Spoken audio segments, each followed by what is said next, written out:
We ended up on fire, out of control, upside down.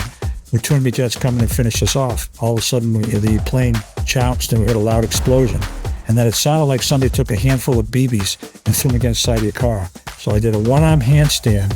Although they teach us a firm grasp, all I could do was the top parts above 2 knuckles onto the top part of the handle. Bill Willie Driscoll is one of America's most decorated naval flight officers and the only naval flight officer ace from the Vietnam War. On this episode of The Adrenaline Zone, he takes us inside the cockpit during harrowing dogfights where split-second decisions meant life or death. And he reveals the relentless preparation and mindset required to achieve peak performance under extreme pressure.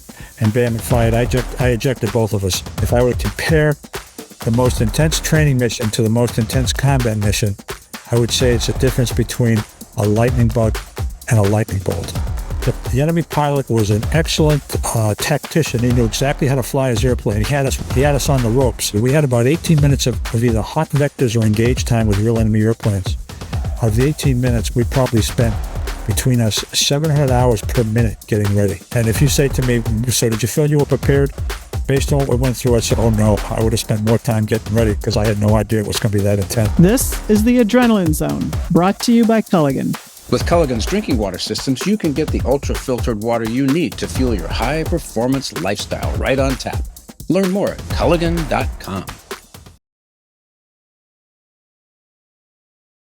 Well, welcome, Mr. Driscoll, to our podcast. We are looking forward to having a chat with you today about all of the amazing things that you've done. Well, thank you. Thank you for having us, Sandra. Very, very much appreciate the chance to join you this afternoon. All right, Willie, and as we've talked recently, it's really, really great to be connected with you again. As you know, I admired you a great deal when I was learning from you as a student, learning how to fly F-14s. More on that later. But we like to start first by learning a bit about how our guests actually got into what exposed them to a high level of risk. You joined the Navy during the Vietnam War when being in the military wasn't exactly popular. So what caused you to volunteer in the first place? And how did you become a naval flight officer? My grandfather had worked in an armory during World War I, and my father fought with the Army in Italy during World War II. The country was at war during the Vietnam War, and I felt it was my duty and my turn to step up. I have considered a unique privilege to live in this country with the freedoms we have, and we have our problems, but we always seem to get through them. So I just felt this is my turn, and I'm glad to step up and do whatever I can to help. So that's why I joined. So what was the training like in those days? And I think it evolved into Top Gun, right? As you guys went through your training? It did. It was very competitive. We went through, you probably remember this, Cindy, Aviation Officer Candidate School. And I want to say there was like 86 of us that started, indoctrination battalion. And I think about a year and a half later, about 18 of us got our wings. Very competitive. And those that got the best grades got the platforms that they wanted. I thought it'd really be cool to get into fighters any way that I could. I worked really hard. I found the academics challenging as a economics major in college. As far as aerodynamics and power plants and electronics, those things, I struggle with those. But naval aviation has a great buddy system. And there were those like Sandy and like yourself that had majored in those particular fields and during their college days that were very willing to help and explain things. And once I was not I was probably slightly above average as a student. I worked really hard. I just had a hard time understanding those things. Probably the biggest challenge, though, going through that portion of flight school was I joined the Navy not knowing how to swim. So I was on sub-swim for 20 weeks, and I ended up as a swim hole for a week. And my father had been a lifeguard at a place in Rhode Island called Block Island, so my family all could swim like fish, but I just never picked it up for some reason. But there was two twin brothers, they're a month apart, that had taught water skiing and could swim like fish, and they spent a huge amount of time with me in the pool after hours. We kind of, I won't say we snuck out. I was in bat 3, and we kind of slid out there later. We were supposed to be studying, but and I practiced. I said to myself, I'm not going to let my trouble in the pool stand in the way of getting through this program. So I just, and the day I learned how to relax in the water, I couldn't believe how easy it was. Yeah, that's a trick, isn't it? Yeah. So, but I want to say, So how about learning to fly in the F4? Yeah. The F4 Phantom, I think you asked about this earlier. it was one of these airplanes. It didn't do anything, really, really well, but it did a lot of things pretty reasonably well. It was rock solid around the boat. You set the attitude, you just come in and, man, you didn't have to, not unlike the F-14, it was somewhat a little unglamorous around the boat coming in, not the F-4. And as a bomber, it was okay.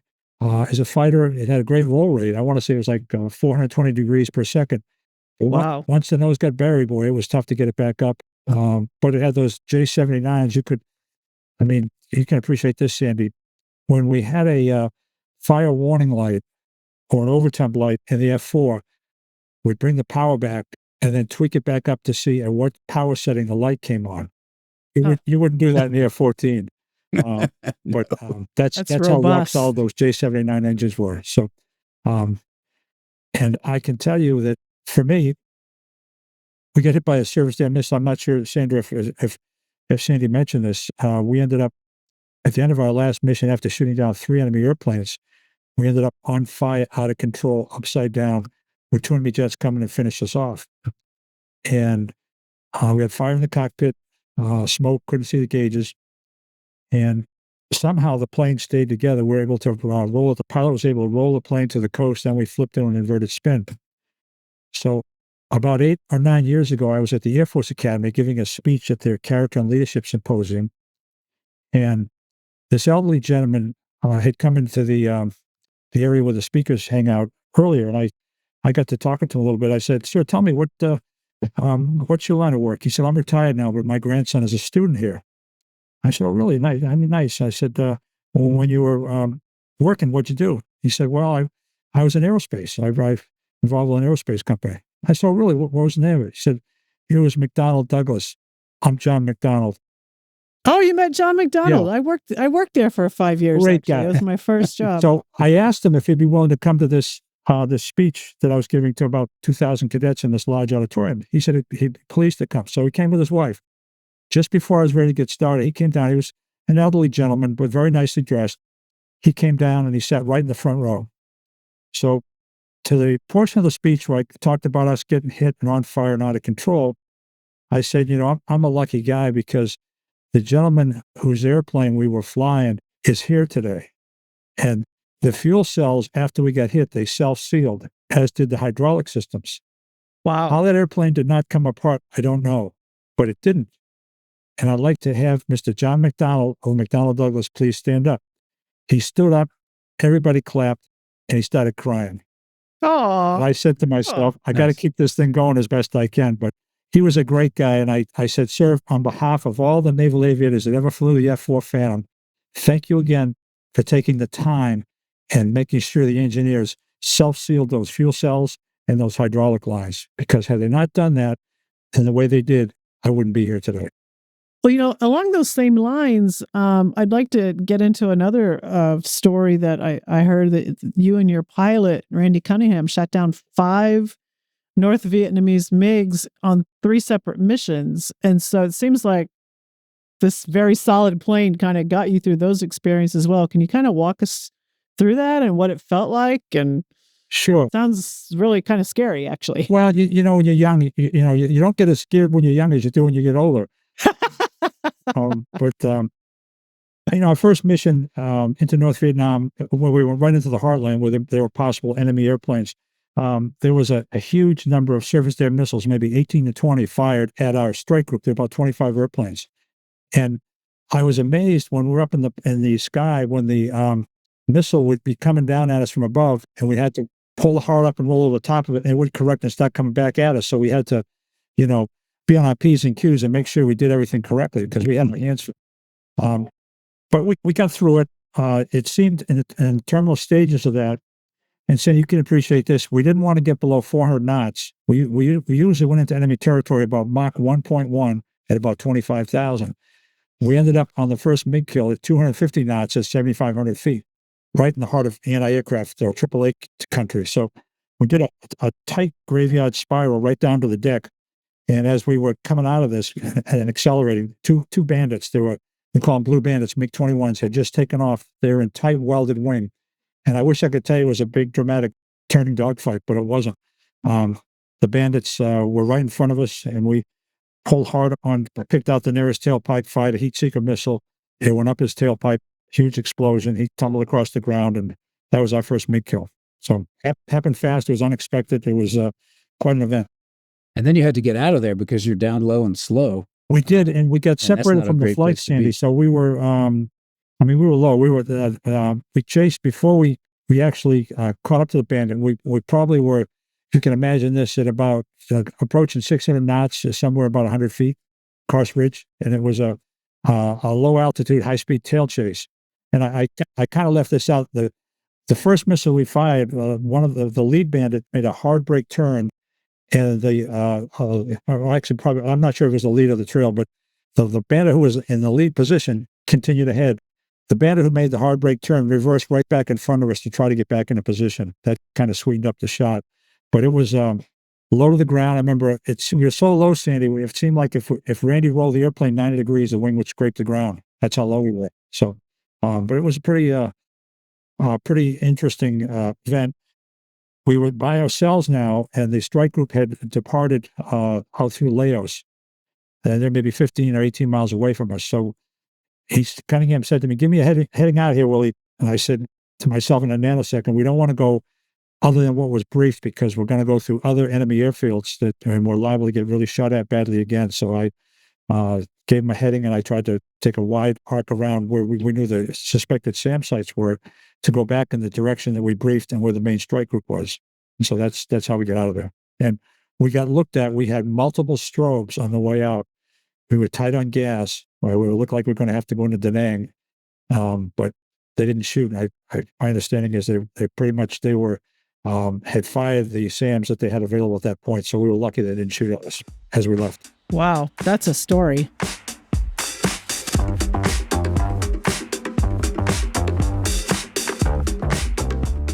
As someone who thinks a lot about performance, I've always known how important it is to have top quality drinking water.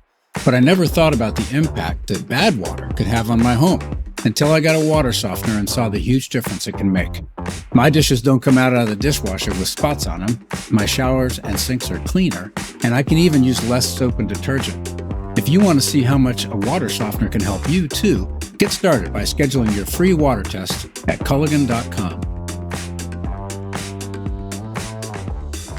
So that's kind of a gripping account of your first MiG kill, but nothing compared to your third, fourth, and fifth MiG kills, which is just an amazing story that I know you've told hundreds of times, but it is really amazing. Can you walk us through what happened that day to you and Randy? On the day, it was interestingly on my mother's birthday, we were flying as a flak suppressor, and Sandra, what that means is our job was to be overhead the target area, and if enemy guns started shooting, to roll in and silence the guns. And there were, again, a flight of about 30 airplanes, Navy airplanes. There were 6 F-4 Phantoms.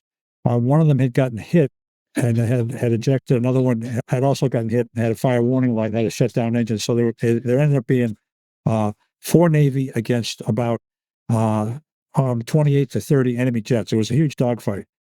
As we pulled off the target area, we were jinking back and forth, and I remember looking over my shoulder to see where the bombs were. We were carrying what's called rockeye, which are like little miniature hand grenades that sprinkle across the ground.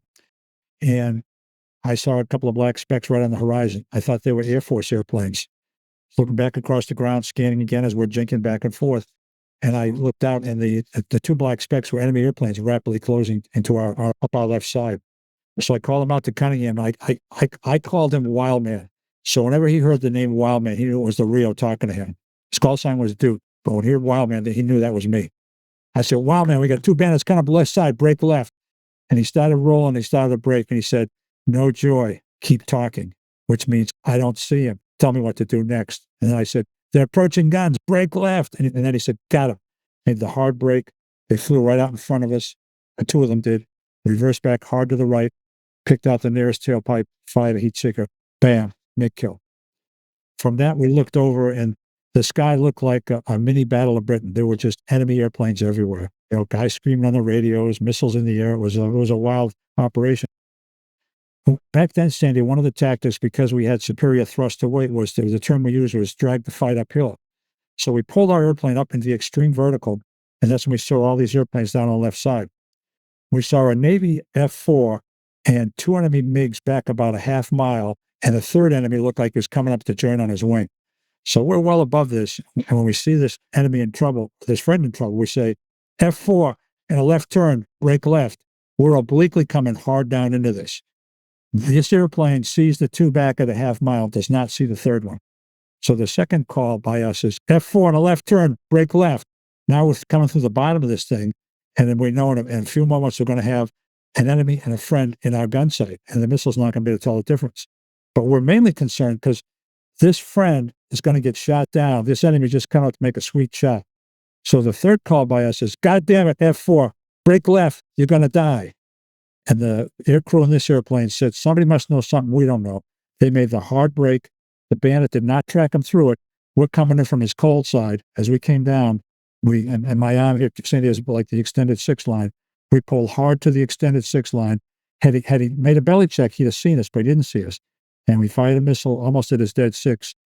It exploded just after his tailpipe, and the plane decelerated rapidly. We almost, we actually almost flew through the debris of the airplane as it was coming apart. The pilot ejected, and I can't say I made eye contact with him, but I looked over and I said to myself, oh, there really is a pilot in that airplane. You know, he went by him fast. But right from there, as we started to pull out, we saw a black speck on the nose. It was another enemy airplane. So, you know what they teach at Top Gun, Sandy? Take out all lateral separation. So we broke hard into him. He broke hard into us. We passed close aboard, 100 degrees out, close aboard. He turned on the gun, and he started shooting at us with his gun. I said, that's right, he's got a gun. We made a hard breakaway to avoid the bullets. He flashed by. We pulled up into the vertical, thinking the term is he's run out our deep 6 o'clock, but he hadn't. He'd gone up in the vertical too, and he was above us. And when he realized this now, generally when you start a dogfight, you try to be the higher of the 2 airplanes. He was maybe 5,000 to 6,000 feet above us. And when he realized this altitude advantage, and the diameter here was maybe inside of a mile, we typically like to have 2 miles plus. I'm talking for an appropriate F4 tactic. And when he realized this, he made a hard turn down onto us so that through this thing, he picked up 90 degrees. So at the top of this thing, he hasn't shot at us yet, but he's got guns in the nose, guns on the wings, heat seekers under the belly. So we're in huge trouble. So we break hard into him, rolling. He matches us through this perfectly. As we come to the bottom, we don't want to hit the ground. So as we pull up, he starts to shoot. And we got ourselves into what's called a slow speed rolling scissor. And generally the second airplane, think of it as a race to the wall. The second airplane to get there is going to win. So it was a 3-dimensional rolling turn. And generally at the top of the egg or at the bottom of the egg, we tried to skid the plane as best we could sideways because that's when he would start to shoot. The enemy pilot was an excellent tactician. He knew exactly how to fly his airplane. He had us on the ropes. And a typical jet dogfight usually lasts about 15, 20 seconds. This one lasted almost 2 minutes. And for the first, say, minute and 50 seconds, we couldn't shake him. It was like he was tied on a string behind us. And this was a MiG-21? It was a MiG-17. And his nose was so close, it almost looked like a waste paper basket on a barrel held up, that big round nose. And I'll never forget, I'll probably take to my grave, the quickly flashing guns on his wings and the slow pulsating. I think there was 20 millimeter on the wings, 37 millimeter in the nose, the slower nose firing. So we did the best we could to hold him off. The last time we went up, we knew he was going to kill us because we were going to go to 0 airspeed. So Randy said, Willie, he said something like stand by. I can't remember exactly what he said. And when we went up, he brought the power back to idle and put out the speed brake. The enemy wasn't expecting this. He slid out in front. So, oh my gosh. But at this moment, I've often, when I tell the story of Top Gun, I always ask, I have a volunteer that tells me what they think they should do. So then I always say, so at this point, do you think, would you go after him or would you leave? What would you do, Sandy? A smart pilot would leave. A bold pilot would go after him. Well, at that moment, the fuel low level light came on. We had it set high. So when he realized this, the enemy dropped his nose and he ran. He went right down to the deck. It enabled us to drop our nose, pick up speed, but we figured this is it. So, we don't want to, we wouldn't want to shoot an IR missile over a heavy jungle background with look down because the missile's going to, you don't know if the missile's going to track correctly or not. That's all we had. So with that final look, we fired the missile. It came off. It detonated just after his tailpipe. About a moment later, he hit the ground. We almost hit the ground ourselves. We had to do a hard pull-up. And when we did, we had a real close call. And we found out later from intelligence that the pilot flying that airplane had shot down 13 U.S. kills or 13 U.S. airplanes over a period of like 5 or so years. So it was a pretty intense fight. And yeah, that's what happened.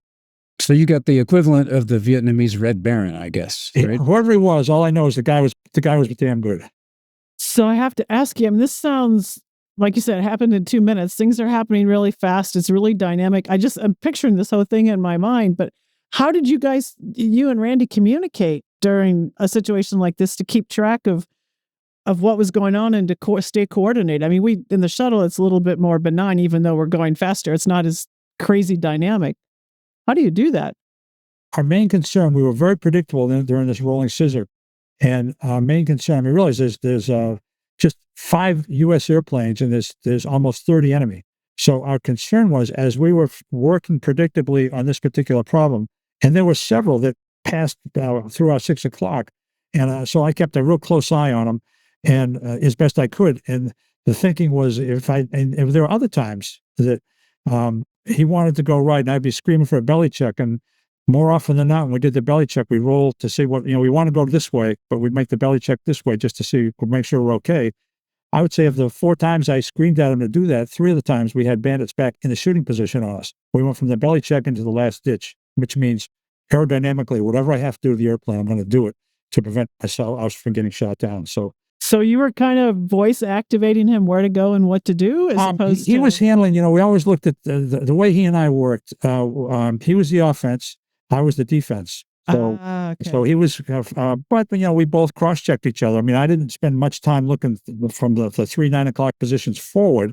I spent most of my time looking into the lethal cone areas where the attacks might come from. Okay. So that's how we did it. So speaking of the defense, Willie, I've heard you describe what it was like to have an enemy's bullets impacting your airplane. What did that sound like? How did it feel? What Sandy's referring to here, Sandra, is we got coming out of this. We started talking about the fight we just had, and we had just shot down 3 airplanes in this mission.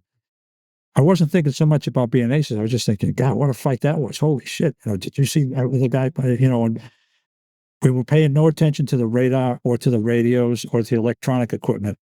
And as we're climbing out, he gave me, said, give me a heading out of here, Willie. I gave him the heading and we're flying a bingo profile. We were tight on gas, Sandy. I can still remember a 0.69 climb to 28,500, then an idle descent to the ship and try to hit the tanker on the way in. And as we were climbing out straight and level, 300, maybe 330 knots, no jinking, no nothing, just climbing out, thinking that the tactical portion's over. All of a sudden, the plane jounced and we heard a loud explosion. And it was like a white flash, and not unlike when you flip the bathroom lights on the first thing in the morning. And then it sounded like somebody took a handful of BBs and threw them against the side of your car.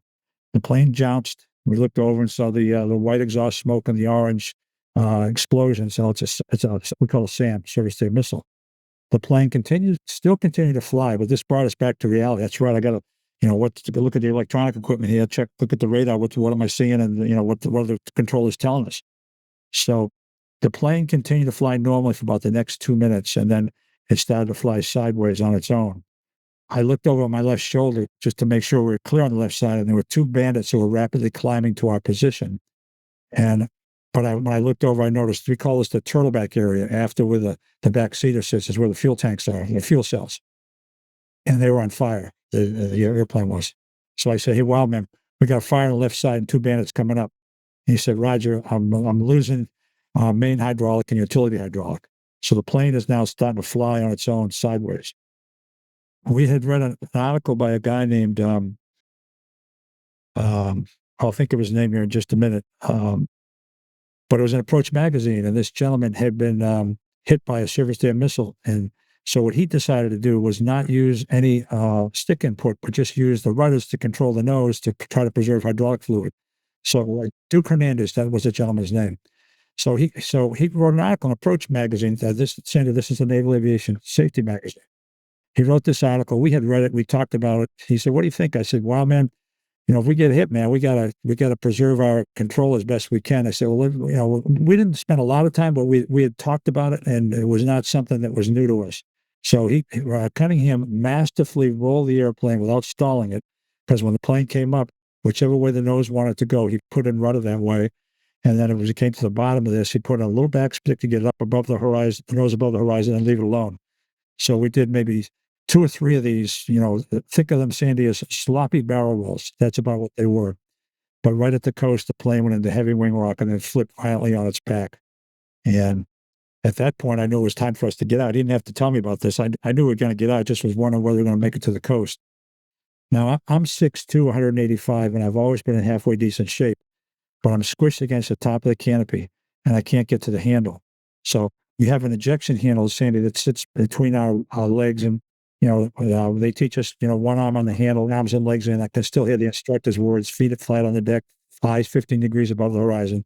But I couldn't get to the hand, so I did a one-arm handstand on my left hand. Now we're upside down, fired in the cockpit, smoke, can't read the gauges, and in this inverted spin.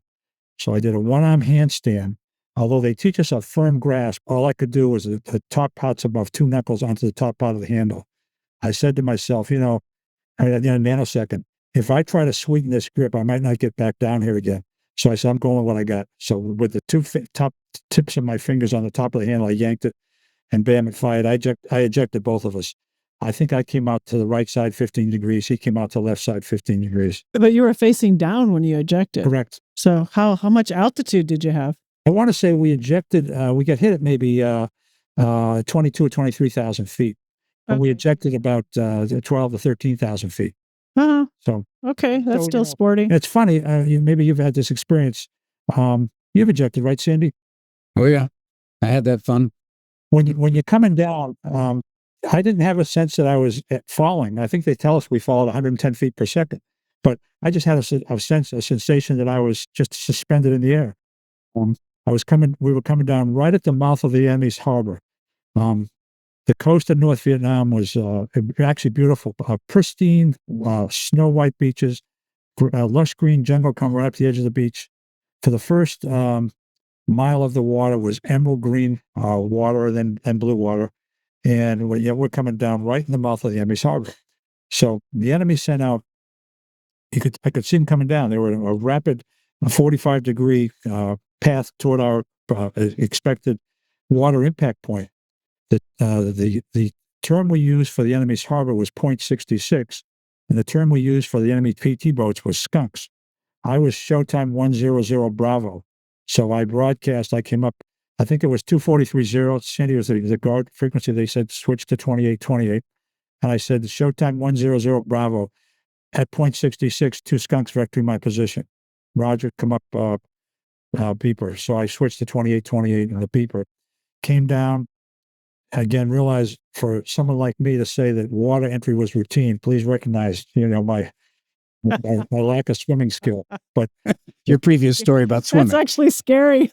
But I've been always eternally grateful. But at least you had people chasing you, trying to kill you. Right.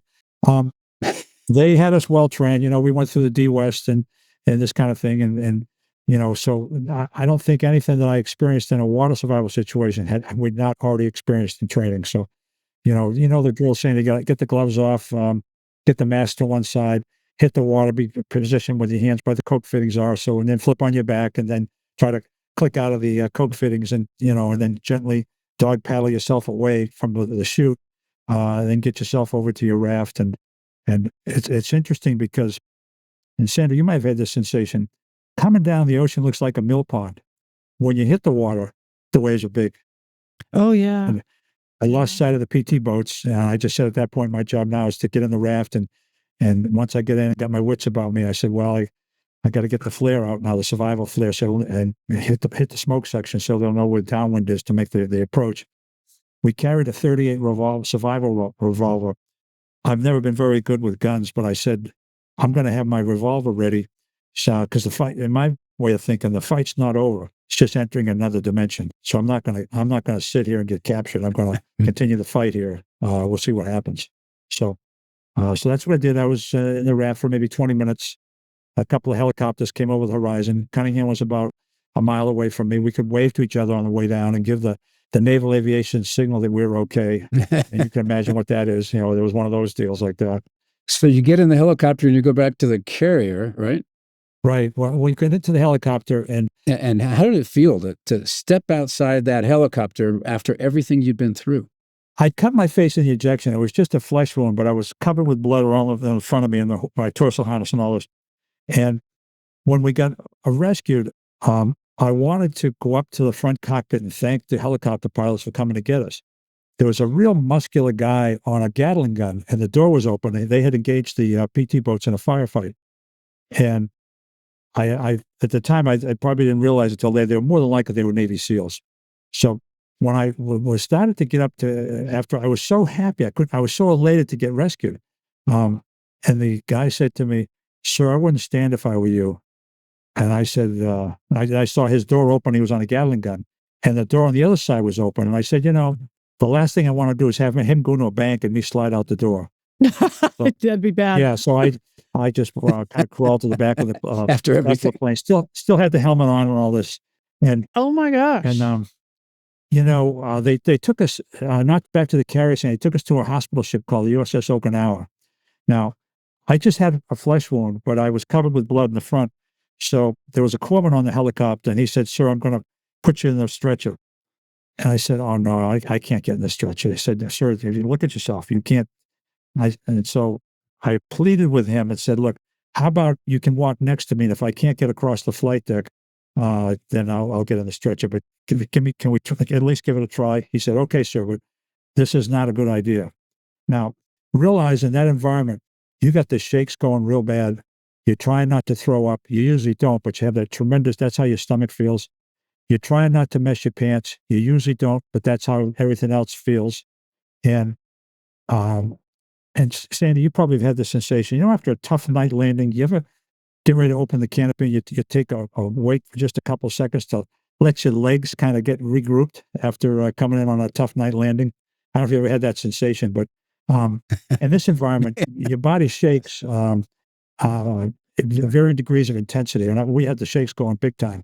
So when I get out of the helicopter, and they'd announced, that we just shot down the 3 planes and become aces, so the whole crew was out there.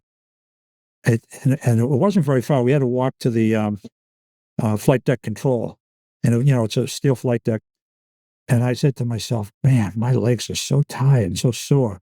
I just said, "Willie D, just take one foot in front of the other. You can do this."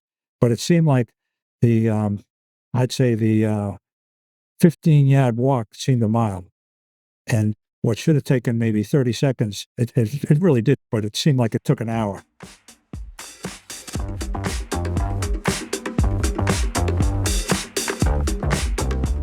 You live to embrace risk in the air, on the slopes, and anywhere your determination takes you. But when it comes to the drinking water that fuels your adventures, you're not looking to take chances. With cutting-edge filtration that can target contaminants as small as a single atom, Culligan's reverse osmosis filtration systems deliver the next-level hydration you need to keep working at peak performance, whatever the day brings. Get started by scheduling your free water test at culligan.com.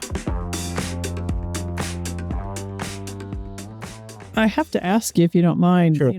1 kill is lucky, but 3 kills on different flights is extraordinary. So what 5. personal traits 5 total. What personal traits do you think made you so successful in this environment? You were talking about your, economics, and you had to kind of pick up the engineering, but clearly you had something that was perfectly matched in that environment to do all those amazing things. I'm not the sharpest knife in the drawer, so I live in a very simple world, and Randy we live in the same world. We try to keep things simple, simple plans, simple goals. I've often said that goals without a plan is nothing more than a wish. And you might have asked me earlier, Sandy. We had about 18 minutes of either hot vectors or engaged time with real enemy airplanes. Out of the 18 minutes, we probably spent between us 700 hours per minute getting ready. So, Oh, wow. and if you say to me, so did you feel you were prepared? Based on what we went through, I'd say, oh no, I would have spent more time getting ready because I had no idea it was going to be that intense. I would say if I were to compare the most intense training mission to the most intense combat mission, I would say it's a difference between a lightning bug and a lightning bolt. That's the difference. Yeah, so you were basically pulling on all that sort of muscle memory in your brain and in your habit patterns and everything. And we spent a huge amount of time. I've always lived in a world of repetition produces confidence.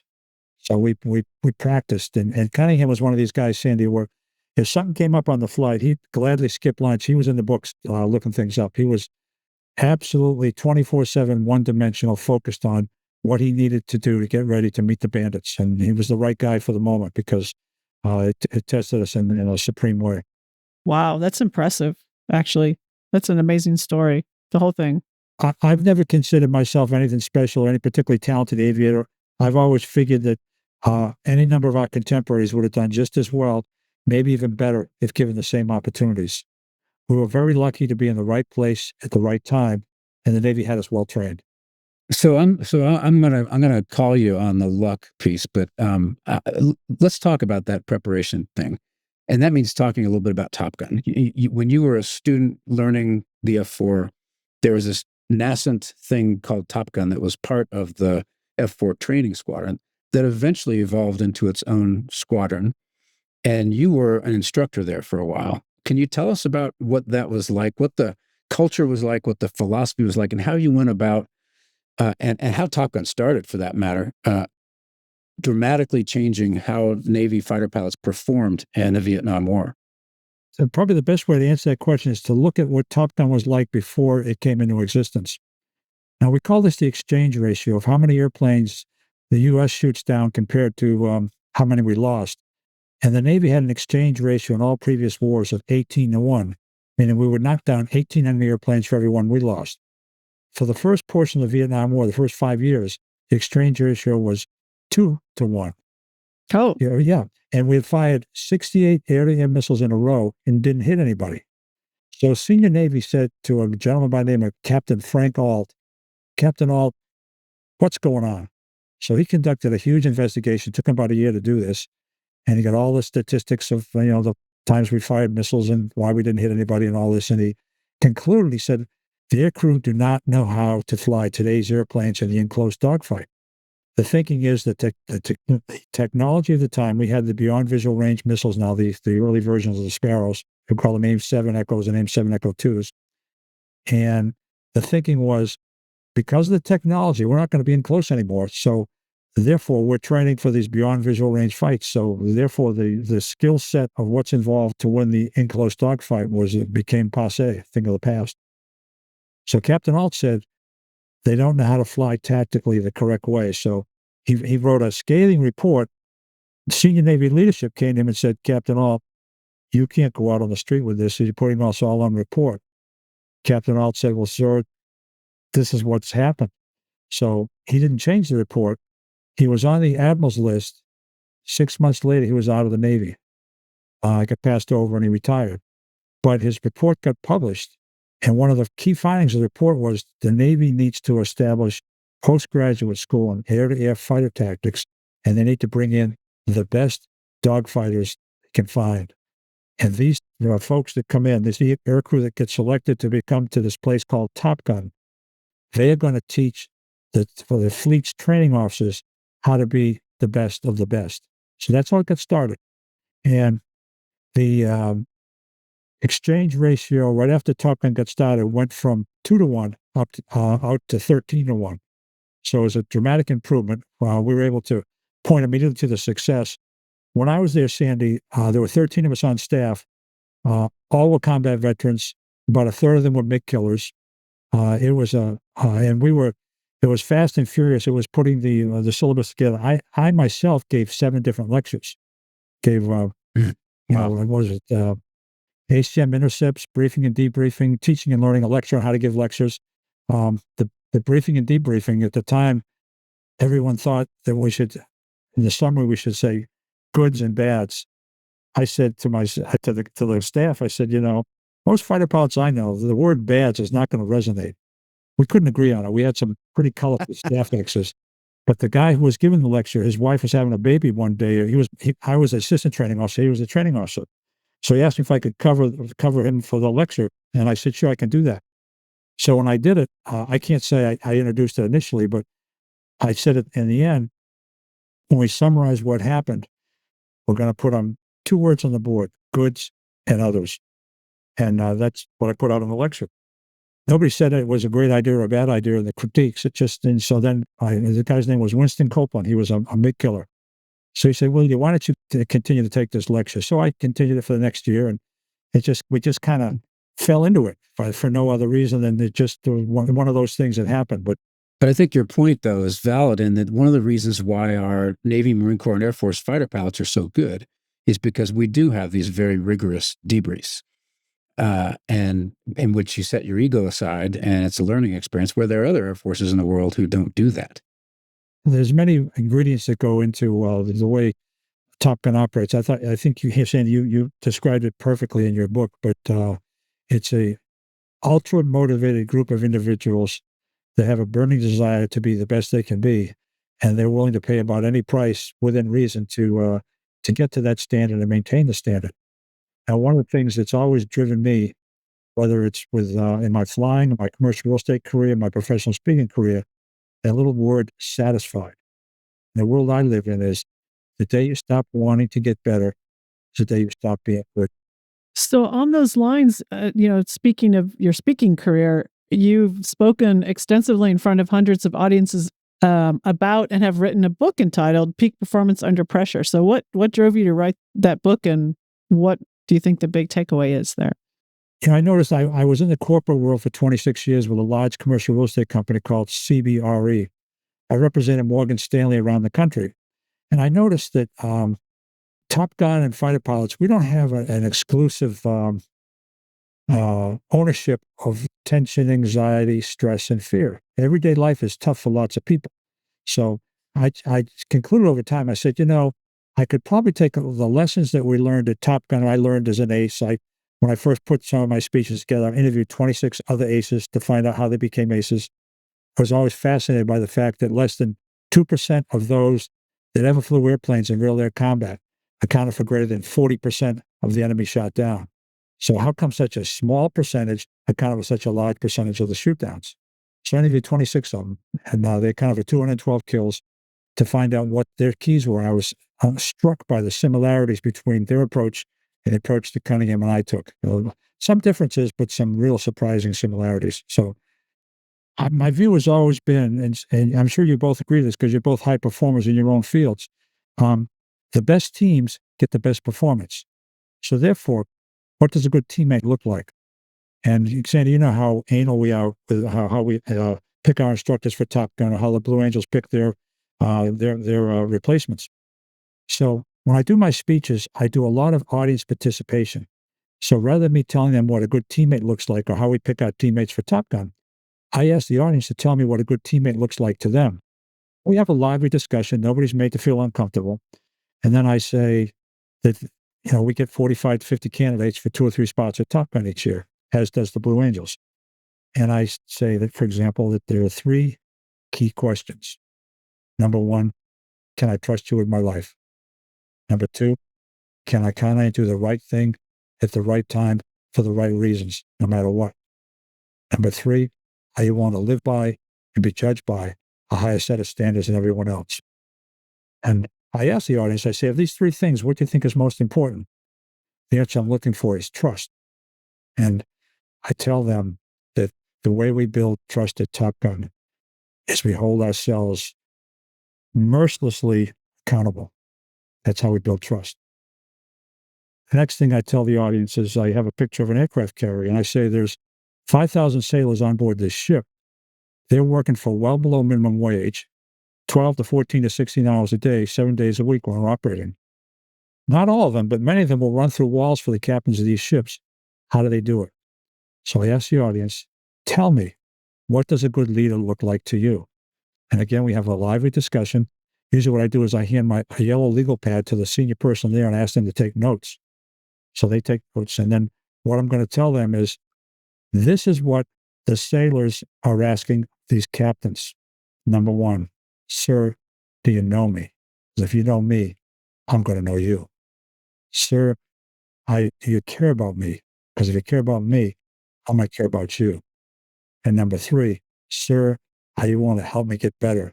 Because if you are, I'm going to get better, and that's going to help you. I ask the audience, I say, those 3 points, what do you think is most important? The answer I'm looking for is care. Because if you care for your people, you're going to get to know them, and you're going to get to help them. Things like that. So that's, we do a lot of audience participation. I briefly explain how Top Gun does the goods and the others. But if I was speaking to, for example, Raytheon, then I would say, but rather than talking about how Top Gun approaches goods and others in their debriefs, and I have a picture of the Raytheon logo, and I say, for Raytheon today, tell me, what are you good at? And again, we have a lively discussion. And then after about a couple minutes of that, I smile at the audience and I say, now, it wouldn't be fair just to talk about what you're good at without rotating the question 180 degrees. I said, the next one is others. I'd say, what do you need to get better at to operate more effectively? Kind of a lively discussion. It's many times the senior executives in the front are looking around going, geez, I wasn't aware of that. I didn't hear that. So interesting. Sometimes it takes a third party to bring that stuff up. Many times it does. And I'm not going to make anybody uncomfortable, anybody feel embarrassed, but it's a lively discussion to try to peel back the onion in some respects on the corporate culture of a particular audience that we're talking with. You know, what you just described, Willie, is very reminiscent of something that General Colin Powell told me one time, and that is the essence of leading people is to hold them to the highest possible standards while you take the best possible care of them. And you just very articulately expressed exactly that in talking about how sailors want to know you care about them, and also the standards that we hold people up to. It's absolutely terrific. So I know we've been holding you hostage here for a little while, so I want to respect your time, but I have a kind of a get off the stage question, and it's about the future.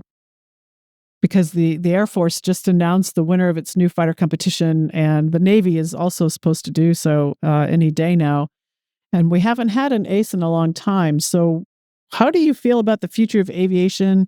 And it really kind of goes back to where we started with the Top Gun conversation with respect to, the technology in the aircraft now, it's just amazing what's available to the pilot. There's, drones and collaborative combat aircraft. There's artificial intelligence coming online. What are your thoughts about all this and the future of fighter aviation? It's complicated. It is complicated. I tell you, I've been going up to Top Gun. Sandy, you probably know this. I've been the graduation speaker for the last 34 years up there. I do a talk up there called Air Combat. I've been invited back to the Air Force Academy. They have a character and leadership conference I talked about a little bit earlier. And invited back there 4 or 5 times. I'm actually, do you know a guy named General Mike Cedar-Home, call sign Homie? Have you met him, Sandy? No. Top Gun instructor. Nope, sure don't. Anyway, he's the general up at Camp Pendleton. He's bringing me in the 2nd of April to give a big speech to the Marines. I don't give canned speeches, so I interview 5 or 6 audience members about a month prior to find out what's important to them, what they're good at, what they're not good at, their biggest challenges, what they worry about at night. We take all this information, I think about it, I read all the interviews very carefully, and then I tailor things accordingly. My sense is I was back in Boston about a month or so ago. I gave a big speech to students at Harvard, MIT, Boston University, Boston College, and Tufts. Interviewed a number of those students getting ready for that speech. What I see in today's world with this younger generation is they are really smart. They get it. They want to do a good job. They love the country just as much as we do. They're coming at it from a different angle. They're really with the technology. So I am extremely optimistic that the current group, with all the challenges, and they're severe, believe me, there's so much information today, but I think this current generation is going to rise to the occasion, meet the challenges, and perform brilliantly when they have to. That's a good high note to end on. Yeah, Bill, thank you so much for this. Has been a terrific conversation. And I really meant what I said earlier when I was a little wet behind the ears guy trying to learn how to fly the F-14, and I had Willie Driscoll on this flight schedule in my back seat. I knew that I better have my act together because I was going to get peppered with questions before we flew. and I better have my act together because he was going to be checking how well I prepared. And that's something that stayed with me throughout my career. And so I owe you a debt of gratitude from back when dinosaurs roamed the earth and we were flying together.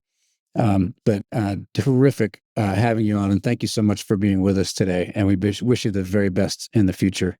Thanks for being one of our country's aces. And Sandy, I'll close with just this thought. I've met a lot of folks in my career in the Navy and a lot of business people.